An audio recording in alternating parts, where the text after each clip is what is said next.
আজকে আমি বেগুন আলু দিয়ে লোটে মাছের তরকারি বানাবো। তো চলুন দেখে নেওয়া যাক কীভাবে বানানো হয়েছে।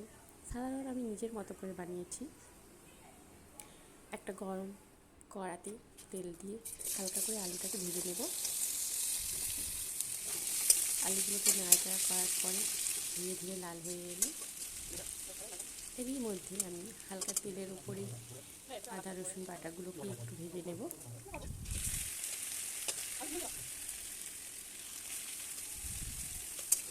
তারপর এটাকে নাড়াচাড়া করার পর ধীরে ধীরে আমি পেঁয়াজ কুচি দিয়ে দিচ্ছি।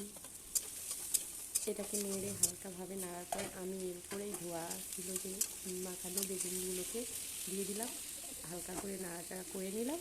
এরপরে আমি ওখানে কী করবো, লঙ্কা গুঁড়ো, হলুদ গুঁড়ো এগুলো মিক্স করে একটু নাড়াচাড়া করে নিলাম। হালকা হালকা এগুলো ভাজা হয়ে এলে এর উপরে আমি যে ধুয়ে রেখেছি যে লোটে মাছটা, সেই লোটে মাছ হলুদ মাখানো আছে, এর টমেটো দিয়ে দেবো।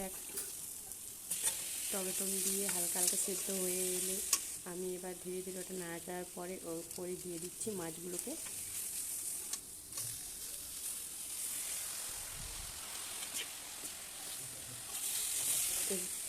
মাছ এই সবজিগুলোকে একসঙ্গে হালকা ধীরে ধীরে নাড়াচাড়া করে করে সেদ্ধ হয়ে এলে হালকা জল দিয়ে আমি এটাকে ফুটতে দেবো।